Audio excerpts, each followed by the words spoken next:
Hello student, इस video में हम बात करेंगे डीसीए एंड पीजीडीसीए में जो आपका क्वेश्चन होने वाला है कि निम्न पर टिप्पणी लिखिए। ठीक है, मैं आपको सबसे पहले बता देता हूं कि डीसीए में ये कौन सी यूनिट में आपको क्वेश्चन मिलेगा और पीजीडीसीए में कौन सी यूनिट में मिलेगा।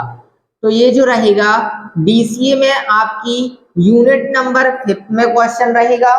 ठीक, और जो पीजीडीसीए की बुक है उस पीजीडीसीए की बुक में आपको ये यूनिट नंबर 3 में मिलेगा और इसमें कौन सी यूनिट में मिलेगा, यूनिट नंबर 5 में मिलेगा। इसमें मैंने 4 से 5 क्वेश्चनों को एक साथ कर दिया है, फिर जाके ये क्वेश्चन मैंने बनाया है। सिंपल सा मैंने यहाँ लिख लिया है, निम्न पर टिप्पणी लिखिए। पहला है आपका लॉक ऑब्जेक्ट, दूसरा रहेगा अनलॉक ऑब्जेक्ट और तीसरा ट्रिमिंग, चौथा इंटरसेक्टिंग, पांचवा डुप्लीकेट और छठवा रहेगा क्लोन। ठीक है, अब बात करते हैं सबसे पहले लॉक ऑब्जेक्ट की। तो लॉक ऑब्जेक्ट का मतलब होता है यदि मैं कोरल ड्रा के अंदर किसी भी आकृति या ऑब्जेक्ट को बनाता हूं, तो किसी भी ऑब्जेक्ट को बनाने के बाद इसमें आपके सामने यहाँ पे 8 क्या आते हैं, काले वर्ग या बोल सकते हो कि नोड आते हैं 8। कितने आएंगे, 8। तो इन नोडों की जगह पर यदि मैं ऑब्जेक्ट को लॉक कर देता हूं, क्या कर देते हैं, यदि मैं ऑब्जेक्ट को लॉक कर देता हूं तो वहां पे ये काले छोटे जो वर्ग हैं इनके स्थान पर आपके सामने यहाँ पे बंद ताले की आकृति, जैसे जो बंद ताले की आकृति होती है उसकी तरह यहाँ पे आपके सामने क्या देखने लगेंगे, ये नोड दिखाई देने लगेंगे। जब आप ऑब्जेक्ट को या किसी भी ऑब्जेक्ट को लॉक कर देते हैं तो लॉक करने के बाद ना ही इसको आप एक स्थान से दूसरे स्थान ले जा सकते और ना ही आप इसके अंदर किसी भी प्रकार का कलर फिल कर सकते, ना इसकी आउटलाइन को मोटा कर सकते, ना इसकी आउटलाइन में कोई कलर कर सकते। तो जब ऑब्जेक्ट को लॉक कर दिया जाता है तो ना ही उसको एक स्थान से दूसरे स्थान ले जा सकता, ना ही इस ऑब्जेक्ट के अंदर कलर फिल किया जा सकता और ना ही ऑब्जेक्ट की आउटलाइन में कलर, ना ऑब्जेक्ट की आउटलाइन को मोटा पतला किया जा सकता। ठीक, आपको अब यदि लॉक जो ऑब्जेक्ट है इसको लॉक करना है तो लॉक करने के लिए आपको अरेंज मेन्यू में जाना है। कौन सी मेन्यू में, अरेंज मेन्यू में आपको ऑप्शन मिलता है लॉक ऑब्जेक्ट का। इस लॉक ऑब्जेक्ट ऑप्शन में आपको क्या करना है, क्लिक करना है। लॉक ऑब्जेक्ट ऑप्शन में क्लिक करेंगे, ऑब्जेक्ट आपका लॉक हो जाएगा। ठीक, इसके बाद अगला है अनलॉक ऑब्जेक्ट। अनलॉक ऑब्जेक्ट करने के लिए सिंपल है, आपको जो ऑब्जेक्ट लॉक रहेगा उसी को आप क्या करेंगे, अनलॉक करेंगे।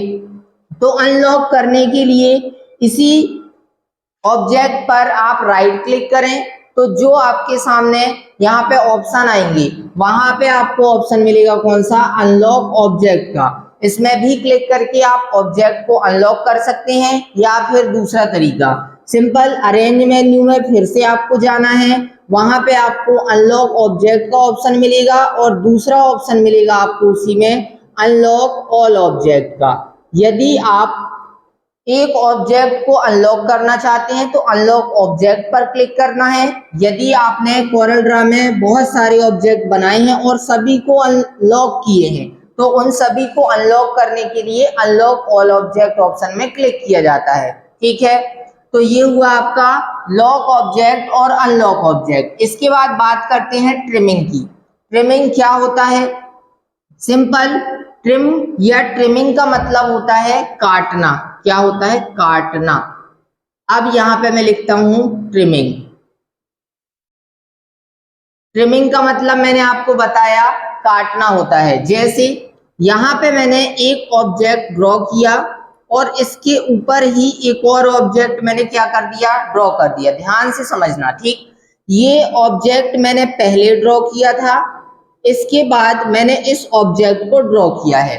अब आपको सबसे पहले दोनों ऑब्जेक्टों को क्या करना है, एक टूल की सहायता से सिलेक्ट करना है। एक टूल की सहायता से क्या करोगे, दोनों ऑब्जेक्टों को सिलेक्ट करोगे।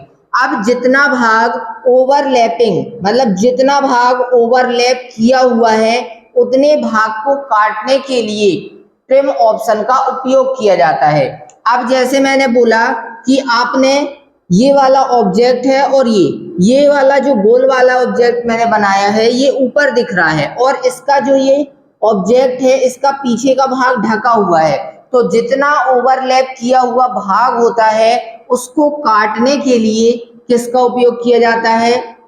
ट्रिमिंग ऑप्शन का उपयोग किया जाता है। जब आप ऑब्जेक्ट को काटेंगे तो ओवरलैप किया हुआ भाग ये वाला है, तो ओवरलैप किए हुए भाग को आपको अलग करना है। तो ये वाला जो ऑब्जेक्ट रहेगा ये आपके सामने कुछ इस प्रकार से दिखाई देगा। ये वाला जो गोल था इसको मैंने यहाँ अलग से रख दिया एक टूल से सिलेक्ट करके ड्रैग करके। तो ये जो ओवरलैप किया हुआ भाग इतना था, तो ऐसे कुछ आपकी आकृति बन के आ जाएगी जब आप ट्रिम ऑप्शन में क्लिक करेंगे तो। ठीक, इसके बाद ये ट्रिमिंग जो ऑप्शन है इसको चलाने के लिए आपको ये लिखना भी है पैराग्राफ में, स्टेप नहीं लिखने हैं, पैराग्राफ वाइज ही आपको लिखना है कि ये ऑप्शन आपको मिलेगा कहाँ पर। तो ये ऑप्शन आपको अरेंज मेन्यू में, कौन सी मेन्यू में? अरेंज मेन्यू के शेप ऑप्शन, शेप या तो शेपिंग ऑप्शन की उप मेन्यू, मतलब शेपिंग ऑप्शन में माउस पॉइंटर लाओगे तो इसमें आपको ऑप्शन मिलेगा कौन सा? ट्रिम का। बस आपको उसमें क्लिक कर देना है। या फिर दूसरा तरीका, जब आप दो या अधिक ऑब्जेक्टों को सिलेक्ट करते हैं तो सिलेक्ट करने के बाद प्रॉपर्टी बार पर, कहां पर? प्रॉपर्टी बार पर आपको कौन सा ऑप्शन प्रदर्शित हो जाता है? ट्रिम का ऑप्शन, वहां पर भी आपको मिल जाएगा। ठीक, इसके बाद बात करते हैं इंटरसेक्टिंग की। इंटरसेक्टिंग सबसे पहले समझते हैं इंटरसेक्टिंग का मतलब क्या होता है, फिर उस मतलब को समझते हैं कि इंटरसेक्टिंग का मतलब होता क्या है। यहां पे मैं लिखता हूं इंटरसेक्टिंग। ठीक है, इंटरसेक्टिंग का मतलब होता है प्रतिच्छेदन। क्या होता है? प्रतिच्छेदन। इसका मतलब प्रतिच्छेदन का, जैसे मैंने बोला कि आपने कोरल ड्रा में दो या दो से अधिक ऑब्जेक्टों को बनाया है। ठीक है, दो या दो से अधिक ऑब्जेक्टों को बनाया है, उसमें से जो आपका ओवरलैप किया हुआ भाग होता है, दोनों ऑब्जेक्टों को सिलेक्ट करना है। जो कोरल ड्रा में दो या दो से अधिक ऑब्जेक्टों में ओवरलैप किए हुए वाले भाग को अलग से, उसका हिस्सा अलग से निकालने के लिए किसका उपयोग किया जाता है? इंटरसेक्टिंग का। मतलब यहाँ पे ये ऑब्जेक्ट है, जैसे अभी मैंने बताया था ट्रिमिंग में, वैसे ही बता रहा हूं। इसमें ये पहले मैंने बनाया, फिर इसको ड्रॉ किया।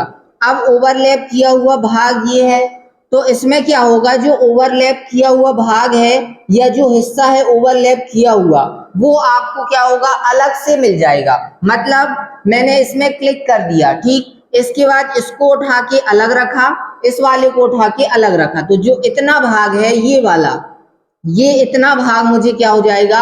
अलग से मिल जाएगा, सिर्फ इतना भाग। ठीक है ना?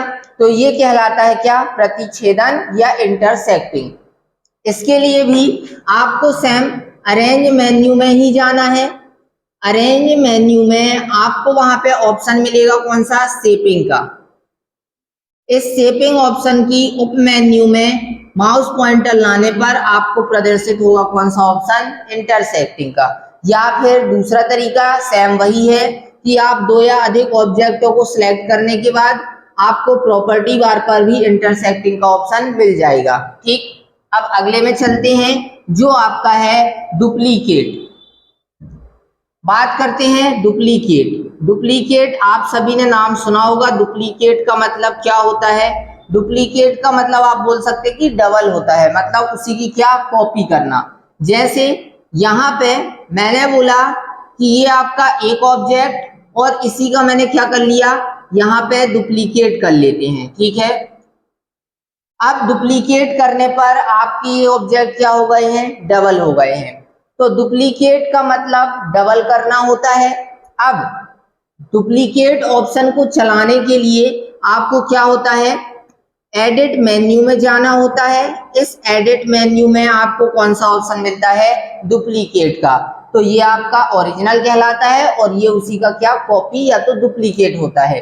अब बात करते हैं क्लोन की।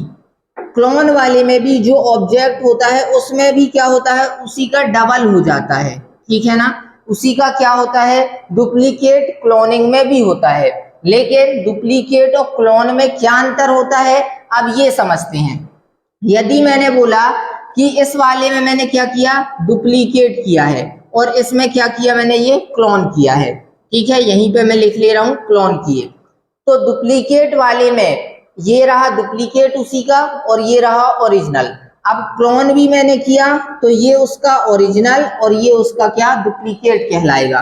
ठीक, अब यदि मैं इस ऑब्जेक्ट में किसी भी प्रकार की कोई भी फॉर्मेटिंग करता हूं, जैसे मैंने इसके अंदर कलर फिल किया ओरिजिनल वाले के, तो ये जो कलर हो रहा है ये इसी बस में होगा, इसमें नहीं होगा। मैं इसकी आउटलाइन को मोटा पतला, आउटलाइन में कलर, ये सब भी करूंगा तो सिर्फ वो इसी में होगा, इसमें नहीं होगा। लेकिन क्लोन में बात करें तो क्लोन में यदि आप इसमें कोई कलर फिल करते हैं तो वो जो आपने कलर फिल किया वो इसमें भी होगा।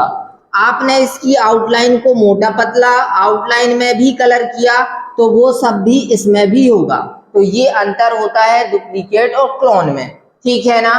तो मैंने आपको ये इंपॉर्टेंट टिप्पणी बताई जो आपके पेपर में आने के चांसेस हैं। यदि आप पेपर में ये आता है तो आपसे ये आसानी से इनकी डेफिनेशन, इनको चलाते कैसे हैं, कहाँ पर जाना होता है, ये सब मैंने आपको इस वीडियो में बताया है, ठीक है ना। रही बात क्लोन की, तो क्लोन के लिए भी आपको एडिट मेन्यू में ही, कौन सी मेन्यू में, एडिट मेन्यू में ही आपको कौन सा ऑप्शन मिलता है, ये क्लोन का ऑप्शन भी आपको एडिट मेन्यू में ही मिलेगा। ठीक, तो मैं इस वीडियो को यहीं फिनिश करता हूं। वीडियो यदि आपको पसंद आए तो वीडियो को लाइक करें और चैनल को सब्सक्राइब करें। धन्यवाद।